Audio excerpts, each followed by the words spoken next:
He is sitting 2 feet away from you. His body is there. His face is not. 3 minutes ago, he was laughing at something on the screen. Now his eyes have drifted somewhere you can't follow, and you can feel him leaving the room without ever moving. You think he stopped loving you 3 minutes ago. You are wrong. What just happened in the seat next to you has almost nothing to do with love. It has to do with a 500-million-year-old branch of his nervous system that just made a decision his mind was never invited to. And no one has ever explained this to you because 95% of the internet still thinks the human threat response has only 2 settings: fight, flight. That is not the whole picture, not even close. In 1994, a neuroscientist named Stephen Porges published something that quietly changed everything we know about the human stress response. He called it the polyvagal theory. It says the human autonomic nervous system does not have 2 branches, it has 3. And the third one is the one nobody talks about. The first is sympathetic. That is the branch you already know. Racing heart, sweaty palms, the urge to argue, to escape, to move, fight or flight. The second is the ventral vagal branch. This is your social engagement system.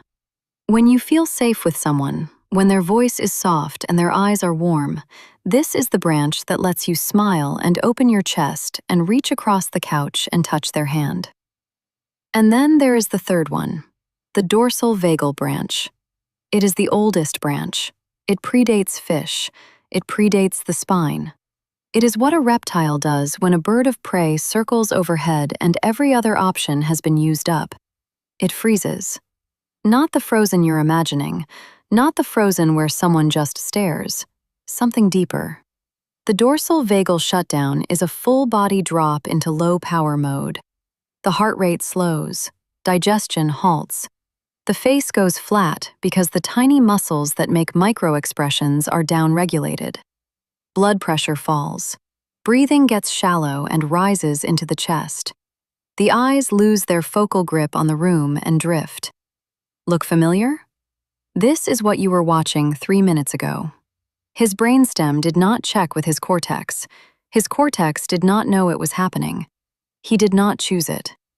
Somewhere in the last few seconds of your closeness, a 500-million-year-old nerve pulled a switch he does not consciously know he has.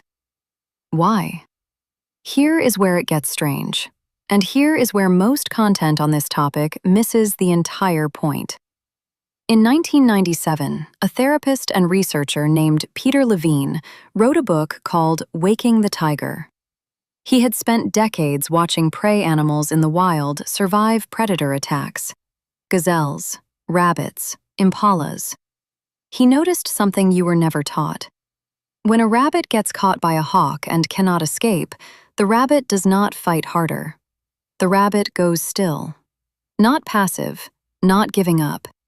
A specific, ancient, biologically programmed state that scientists call tonic immobility. The animal's heart rate drops, its muscles slack, its eyes glaze. To the hawk, it looks dead. And in the space of that seeming death, one of 2 things happens. The hawk gets distracted and the rabbit runs. Or the rabbit does not survive, and its nervous system has already flooded it with endogenous opioids so it does not have to feel it. Tonic immobility is not weakness. It is the oldest survival algorithm the animal kingdom has. And here is the discovery that changed everything. Humans use it too.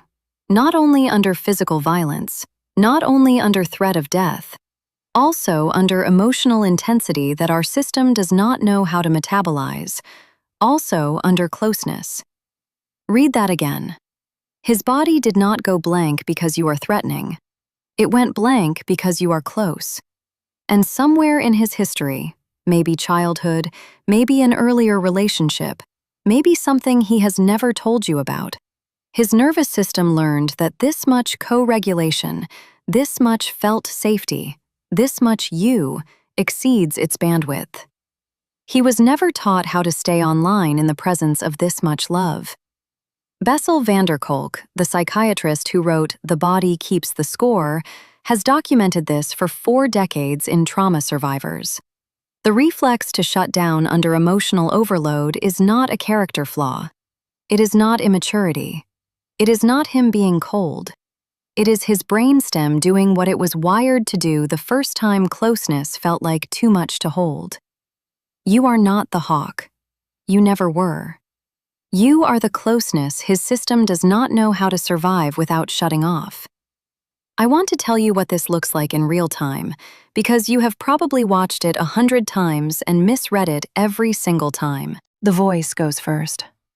Just before the shutdown, his voice will get slightly higher and slightly flatter. The prosody, the little musical rises and falls that make speech feel human, goes missing. That is his vagal brake disengaging. The eyes go next. His pupils will dilate a fraction.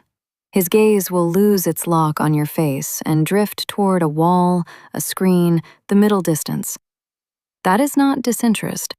That is the visual cortex releasing focal control because his system is downshifting. The jaw sets. Not clenched angry, just still. The tiny muscles at the corner of his mouth stop generating micro-expressions. This is why his face suddenly looks so flat. It is not that he is hiding an expression. There is no expression left to hide. His breath rises into his chest and gets shallow. This is dorsal vagal shutdown in real time. 200 milliseconds of brainstem decision, and you sitting next to him feeling like he just disappeared. Because he did. But he did not disappear from you. He disappeared into an ancient survival state that has kept mammals alive for a very long time. Now, what do you do with this? You have been taught 2 options: chase him or leave him alone. Both come from the wrong map. Both assume he is choosing. The one thing Ed Tronick's famous still face research showed us is that when a caregiver's face goes flat, the child on the other end of that face becomes physiologically dysregulated within seconds.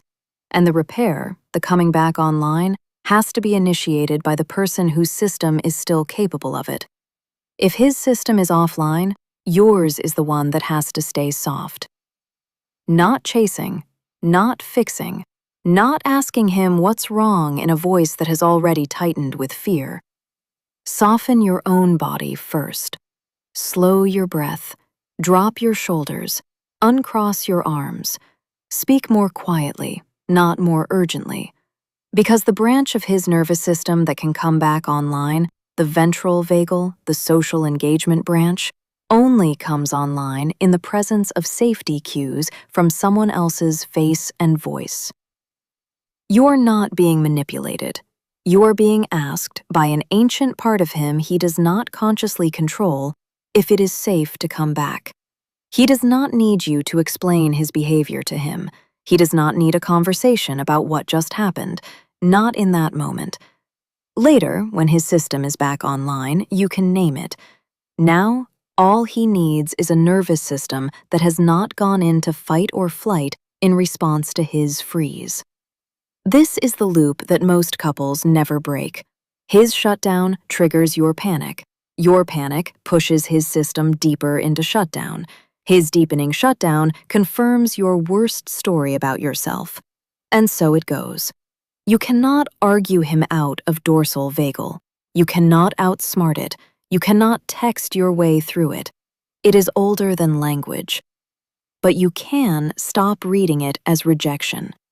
That single reframe, that his flat face is a nervous system event and not a verdict on your worth, will change what you feel when it happens. And what you feel will change what you do.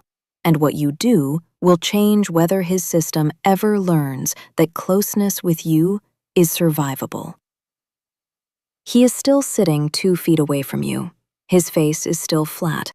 His voice, when it comes back, will be slightly higher than usual for the next few minutes. His eyes will re-find you slowly, the way something that has been underwater refines air.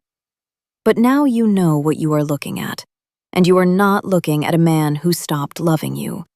You are looking at a nervous system that has never been held long enough to learn that this much love does not have to be survived.